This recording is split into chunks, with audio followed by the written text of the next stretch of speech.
Hai, Assalamualaikum and welcome to Pika Storyteller Channel. Untuk video kali ini, Pika akan menceritakan tentang satu kejadian yang tengah panas sekarang, iaitu satu kes tragis yang berlaku dekat seorang pelakon terkenal Thailand, iaitu Tang Monida. Jadi tanpa kita buang masa, jom kita mulakan dengan penceritaan kali ini. Tang Monida dilahirkan pada 13 September 1984 dan ini merupakan seorang pelakon, penyanyi dan juga seorang model terkenal dekat Thailand. Kisah yang berlaku dekat Tang Monida ni memang sangat popular dan sangat trending sampaikan FYP dekat TikTok sahaja ada lebih kurang 210 juta tontonan. Ada lagi satu benda panas yang berlaku iaitu banyak sangat gambar-gambar mangsa yang leak ataupun bocor dekat internet. Yang mana ada orang kongsikan dekat Telegram, Instagram, Facebook, dekat WhatsApp, TikTok dan banyak lagi tempat dekat internet yang mana korang boleh tengok gambar-gambar mangsa ni. Sebenarnya dalam kejadian ni ada 6 orang yang terlibat. Yang pertama adalah Tang Monida sendiri, yang kedua adalah manager dia dan juga best friend dia iaitu Gatik, dan yang ketiga adalah juga seorang perempuan, Sand, dan orang keempat, kelima dan keenam merupakan lelaki yang bernama Job, Paul dan juga Robert. Mereka ni katanya pergi makan malam pada malam tu, menaiki bot dan pada masa yang sama juga mereka ni katanya nak bersesia lah menaiki bot. Tetapi sekitar jam 10.40 malam, Tang Mo ni dia bagi tahu dekat kawan dia yang dia nak pergi buang air kecil. Tetapi disebabkan oleh toilet dekat bot tu rosak, so Tang Mo ni nak tak nak dia terpaksa pergi ke belakang untuk buang air kecil. Dan pada masa itulah katanya Tang Mo ni tergelincir dan jatuh daripada bot sebelum akhirnya dia ni lemas. Walaupun dia ni jatuh pada Khamis malam iaitu 24 Februari 2022, tetapi mayat mangsa hanya dijumpai 38 jam kemudian. Bunyi seperti simple kan? Nak pergi tandas tak boleh, tapi pergi belakang nak kencing dan lepas tu terjatuh. Tapi dekat sinilah sebenarnya banyak sangat benda yang bercanggah antara benda yang dikatakan oleh saksi ataupun suspek dalam kejadian ni dan juga kejadian sebenar yang membuatkan ramai orang membuat spekulasi.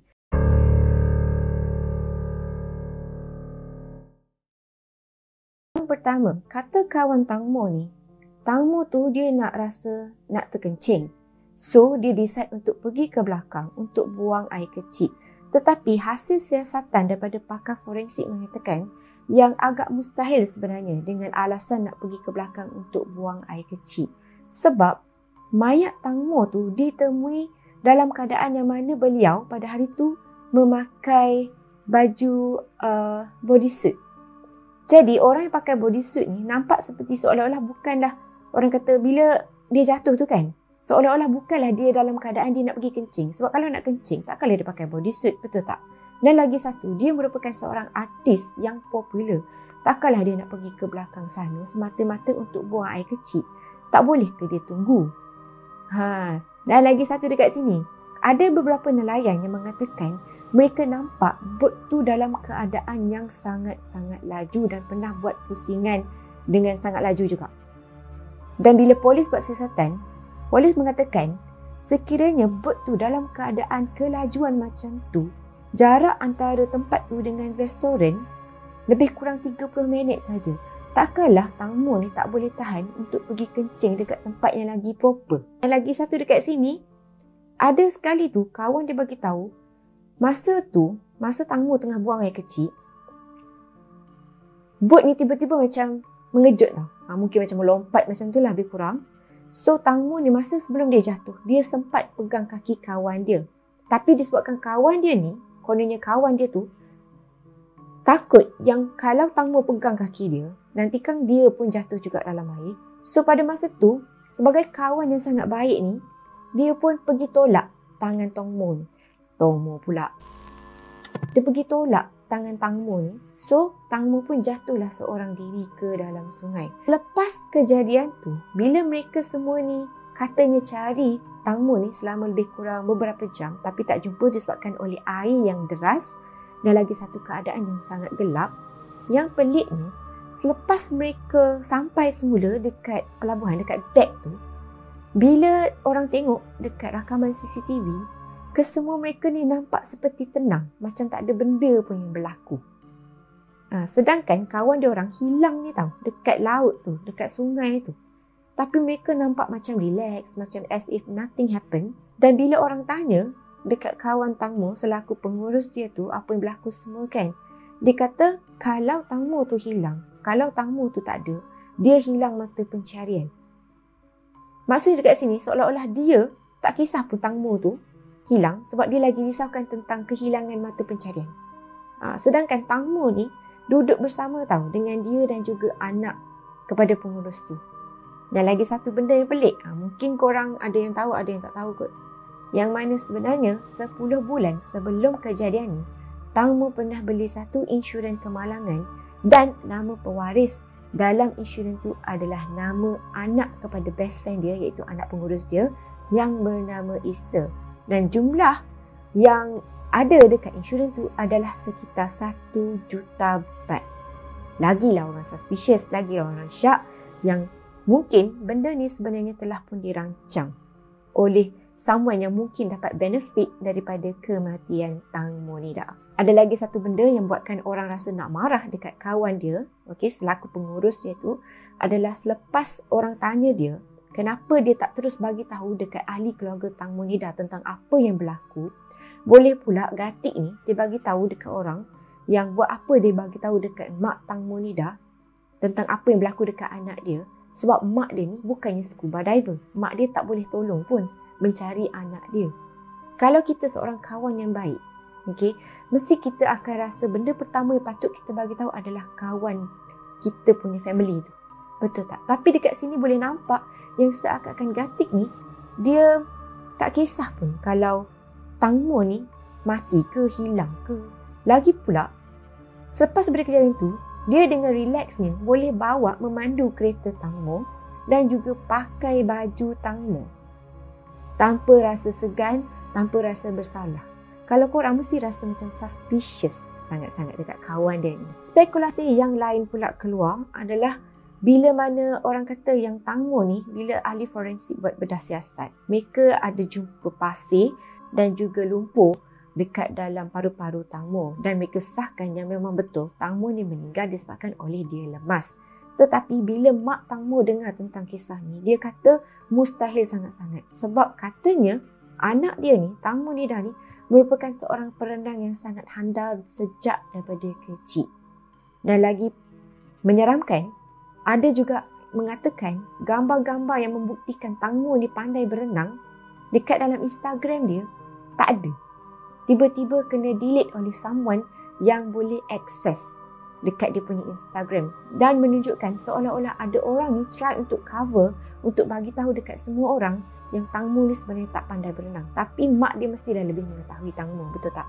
So bila mak dia kata anak dia pandai berenang dan mustahil anak dia jatuh, so dekat situlah keluarlah lagi spekulasi yang ketiga. Spekulasi yang ketiga, orang kata okey, mungkinlah dia seorang perenang yang handal. Tapi mungkin dia tak boleh berenang disebabkan oleh ada satu luka yang sangat dalam dan panjang dekat peha dia yang berkemungkinan disebabkan oleh kipas bot.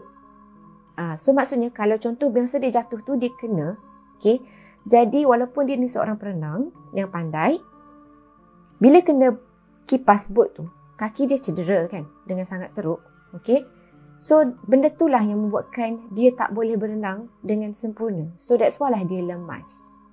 Tetapi ada seorang penyiasat yang sangat terkenal dekat Thailand yang bagi tahu mustahil luka tu adalah luka disebabkan oleh kipas bot. Kenapa? Sebab luka tu memanjang.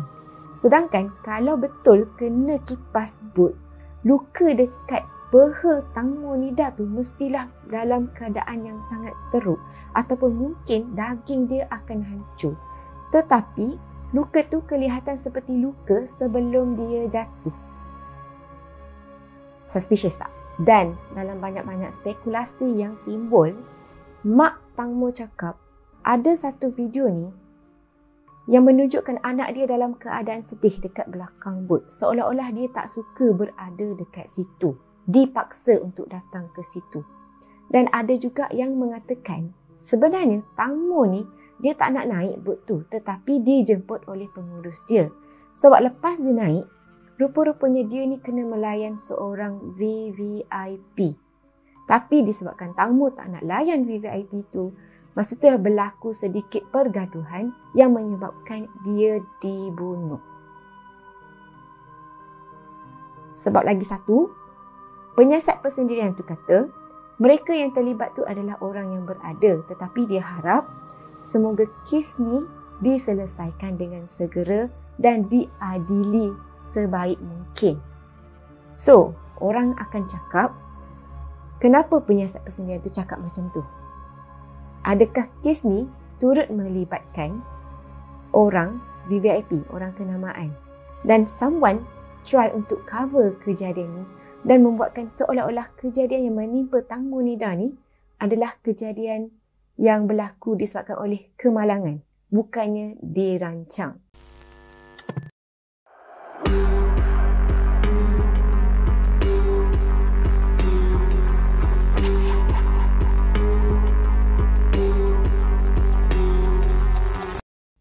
Jadi, pendapat korang semua, apa sebenarnya yang berlaku dekat dia? Sebab kes ni sebenarnya masih lagi dalam siasatan. Kita bukanlah nak terus tuduh pada sesiapa. Tetapi, sekarang polis telah pun buat ujian lie detector test tu kepada semua suspek dan juga saksi dalam kejadian. Sebab mereka nak tengok konsistensi antara jalan cerita dan juga mereka cuba jugalah untuk buat balik kejadian yang berlaku semua tu. Sebab polis ni, mereka akan tahu sama ada orang tu menipu ke tak. Bukti-bukti macam ni lah yang banyak membantu. Dan ada juga gambar mangsa yang sangat mengerikan. Dan dekat sini kan, kalau korang ni jenis yang mudah muntah, takut dan sebagainya, Pika nasihatkan korang tak payah try carilah gambar mayat yang gambar mayat Tamu Nida yang tengah viral sekarang dekat banyak social media orang kongsikan. Yang kononnya gambar tu leak ataupun bocor. Sebab apa yang Pika boleh katakan dekat sini adalah gambar tu memang sangat menakutkan. Yang mana boleh tengoklah mayat mangsa tu badan dia macam mengembang. Biasalah kan sebab dia jatuh lama dalam air, betul tak? Lemas. Dan yang peliknya ada banyak kesan-kesan lebam tau dekat badan mangsa. Dan ada juga yang kata bila tengok balik dekat dia punya leher tu, nampak seperti kesan kena cekik, kena jerut macam tu. Lagipun, lidah dia seperti terkeluar, mata dia macam terjegil keluar dan muka dia hitam sangat tau. Tak nampak langsung macam mangsa yang mati sebab lemas. Nampak seperti orang yang mungkin kena cekik sebelum dihumban ke dalam sungai. Macam itulah lebih kurang. So, Pika tak nak cakap apa-apa.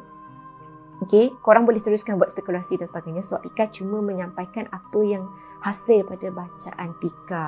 So, kalau dekat sini, kalau korang kata Pika reka cerita ke apa, sebenarnya tak pun. Sebab semuanya berdasarkan daripada bacaan yang Pika baca dekat beberapa laporan media. Dan mana Pika ada letakkan juga link tu. Kalau let's say korang nak baca dengan lagi penuh, korang boleh terus baca dekat link yang Pika sediakan di bawah. So, apa pun dekat sini, stay safe korang semua. Yang penting don't trust anybody, termasuk kawan korang sendiri ke apa ke kan. Kita ambil pengajaran daripada kisah ni. Sebab kisah ni sebenarnya yang sedihnya, dia menunjukkan yang someone yang kononnya best friend kepada si mangsa ni, seakan-akan buat macam tak tahu je. Macam tu. Kata kawan tapi tak membantu pun dalam kes ni. So, mungkin korang boleh komen jugalah kot pendapat korang tentang kejadian ni kan. So, apapun itu sahaja video Pika untuk kali ini. Mungkin kalau ada lagi kes ni yang lagi menarik in the future, mungkin Pika akan kongsikan dalam part 2 ke macam mana. So jangan lupa untuk tekan butang like, comment and share as usual. Dan juga tinggalkan komen korang dekat bawah. So, Pika nak tahu juga mungkin korang tahu the latest news ke, benda yang Pika tak sebut tadi ke, yang mungkin boleh korang kongsikan dekat semua orang yang tengok channel ni pada hari ini. So, itu sahaja video Pika untuk kali ini. Jumpa korang lagi in my next video. See you soon. Bye.